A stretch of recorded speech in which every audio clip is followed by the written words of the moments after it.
जरूरी सूचना है आप सभी स्टूडेंट्स के लिए, स्टडी फॉर सिविल सर्विसेज का Android app Google play store में आ चुका है, उसको प्लीज तुरंत इंस्टॉल कर लीजिए।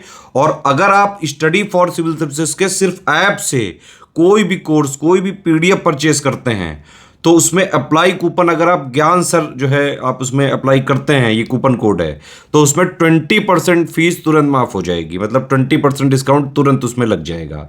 ज्ञान सर लिखना है, नॉर्मली ज्ञान सर स्मॉल लेटर में है सब कुछ, कोई स्पेस नहीं, कोई कॉलम नहीं, सिर्फ ज्ञान सर, GYANSIR। इस तरह से अगर कूपन कोड लगाते हैं आप ऐप में बाई करने से पहले, जो अप्लाई कूपन वाले में आता है, तो 20% का डिस्काउंट तुरंत मिलेगा। वीडियो देखिए।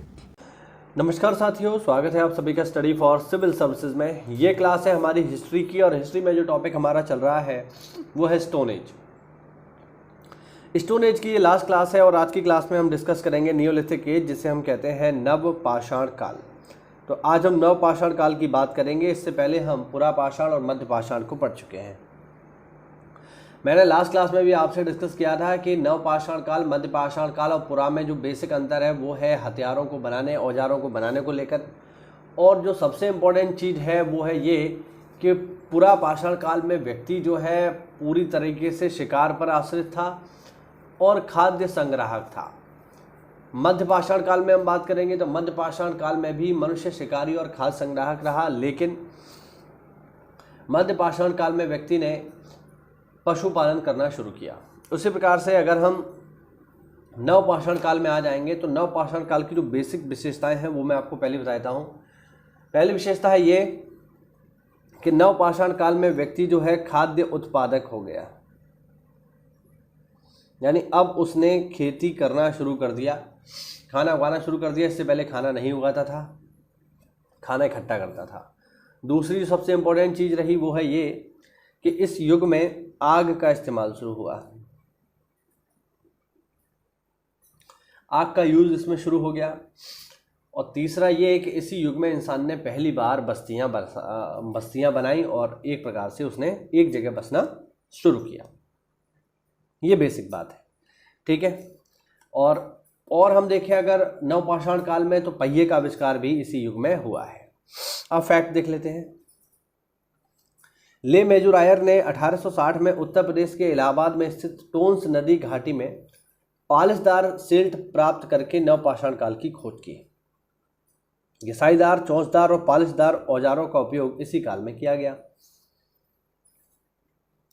गार्डन चाइल्ड ने अपनी पुस्तक व्हाट हैपेंड इन हिस्ट्री में तांबे के महत्व को बताया है, समझाया है। पेपर में पूछा गया प्रश्न है।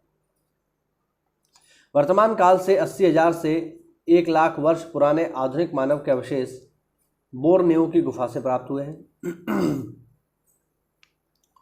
मागड़ा नवपाषाण युगीन स्थल विंध्य क्षेत्र में स्थित है। यह यमुना नदी के किनारे इलाहाबाद शहर के दक्षिण में लगभग 70 किलोमीटर की दूरी पर है। मगदहा इसको बोलते हैं। राग के टीले दक्षिण भारत की नवपाषाण कालीन संस्कृति से जुड़े हुए हैं। भारत में प्राचीनतम चूल्हे का पुरातात्विक साक्ष्य आंध्र प्रदेश के कुर्नूल में स्थित बिलासुरगाम से प्राप्त हुआ है।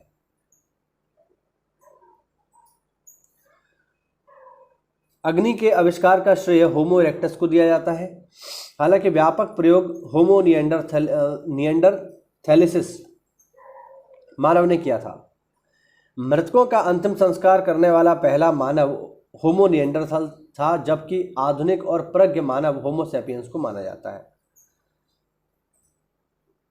विश्व के संदर्भ में नवपाषाण काल की शुरुआत 9000 ईसा पूर्व में हुई, लेकिन भारत में इसकी शुरुआत 4000 ईसा पूर्व से मानी जाती है।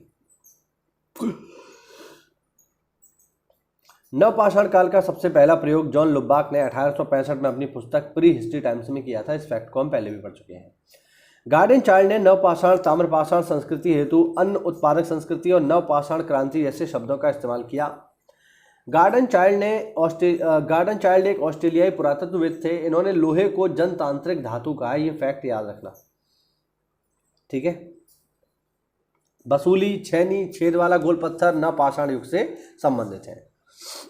आलचिन दंपत्ति और बी के थापर ने उत्तर भारत की नवपाषाण कालीन संस्कृति के उद्भव में चीन की नवपाषाण कालीन संस्कृति का प्रभाव स्वीकार किया है। भारत में खाद्यान्नों का उत्पादन नवपाषाण काल में ही शुरू हुआ, जैसा कि मैंने आपको पहले ही बताया। इसी काल में गेहूं की कृषि प्रारंभ हुई। नवीनतम खोजों के आधार पर भारतीय उपमहाद्वीप में प्राचीनतम कृषि साक्ष्य, क्योंकि खेती शुरू हुई तो कहीं ना कहीं तो हुई होगी ना सबसे पहले, तो कहाँ हुई? उत्तर प्रदेश के संत कबीर नगर में स्थित एक स्थान जिसका नाम है लहोरा देव, यहाँ पर एक खेती शुरू हुई। कब हुई? तो 9000 से 7000 ईसा पूर्व के बीच में, ध्यान रखना।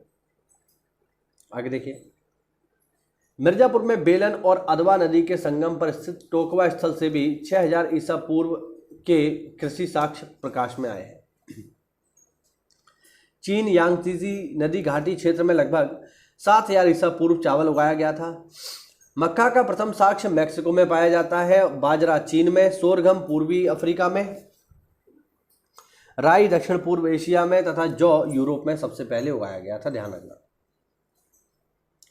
मानव कंकाल के साथ कुत्ते का कंकाल बुर्जाहोम जम्मू कश्मीर से प्राप्त हुआ है। इस पुरास्थल की खोज 1935 में डी टेरा तथा पीटरसन ने की थी। गुफा कराल कश्मीर में स्थित नवपाषाण कालीन स्थल है। गुफा कराल का अर्थ है कुम्हार की गुफा। चिरांद बिहार के सारण जिले में स्थित है। बुर्जहोम कश्मीर के पश्चात चिरांद से सर्वाधिक मात्रा में नवपाषाण कालीन उपकरण प्राप्त हुए हैं, यानी औजार और हथियार।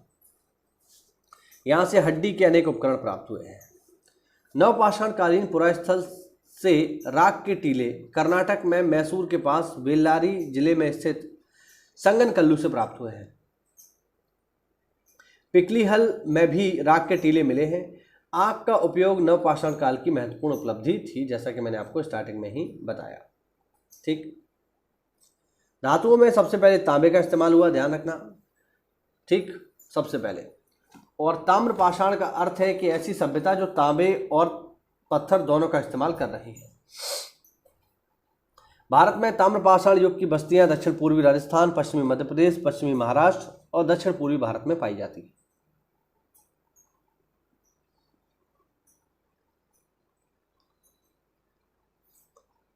भारत में प्रमुख ताम्रपाषाण कालीन संस्कृतियों का कालानुक्रम निम्न है। सबसे पहले कायथा, फिर अहाड़, फिर मालवा, फिर जारवे। कायथा एमपी में है, अहाड़ राजस्थान में है, मालवा एमपी में है, जारवे महाराष्ट्र में है। ताम्रपाषाण काल में वृत्ताकार ग्रत ग्रहों की प्राप्ति अहाड़ स्थल से हुई है। अहाड़, गिलुंद, मरमी और बालाथल राजस्थान के प्रमुख ताम्रपाषाण कालीन स्थल हैं। जोरवे ताम्रपाषाण कालीन संस्कृति में मृतक के निचले पैरों को दफनाने के पूर्व काट दिया जाता था। यानी जारवे संस्कृति में जब भी किसी को दफनाया जाता था तो उसके पैर काट देते थे। जोरवे अहमदनगर महाराष्ट्र में गोदावरी के किनारे पर स्थित है। कायथा संस्कृति मध्य प्रदेश की है। यह एक ताम्रपाषाण कालीन स्थल है। इसे हड़प्पा की कनिष्ठ और समकालीन संस्कृति माना जा सकता है। ठीक है, और देखिए थोड़ा सा महत्वपूर्ण चीज़ें देख लेते हैं। बाकी इसे एक बार आप लोग पढ़ लेना, जिसमें इंपॉर्टेंट है वो मैं आपको बता देता हूँ।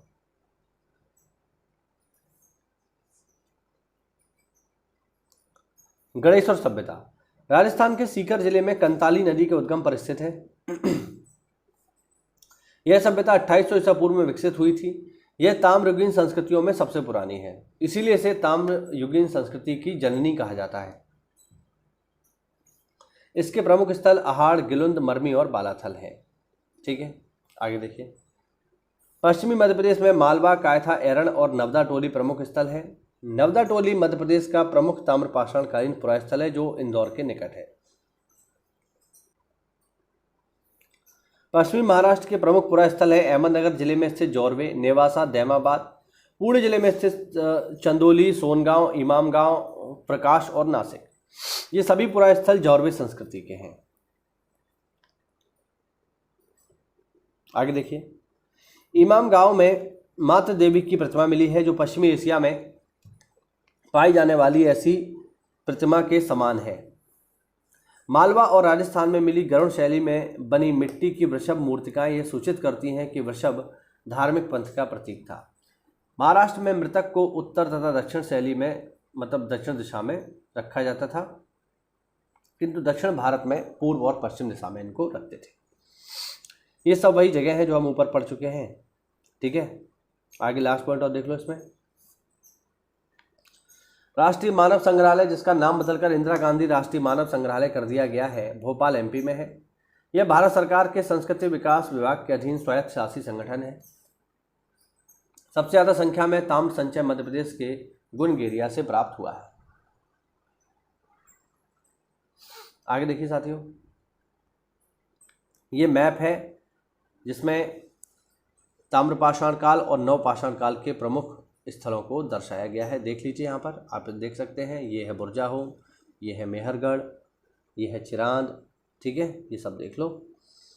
ठीक है, दक्षिण भारत में आप देखोगे तो मस्की है, संगनकल्लू है, ठीक, अर्जुन कोंडा है, ये सब महत्वपूर्ण स्थल है। तो ये हुआ आज का हमारा टॉपिक साथियों। उम्मीद करता हूँ आपको समझ आया होगा। इसके नोट्स बनाइए, इसको नोट करिए, पढ़िए, पेपर में यहाँ से आपको सवाल मिलेंगे। मिलते हैं अगली क्लास में, तब तक के लिए जय हिंद, जय भारत, वंदे मातरम।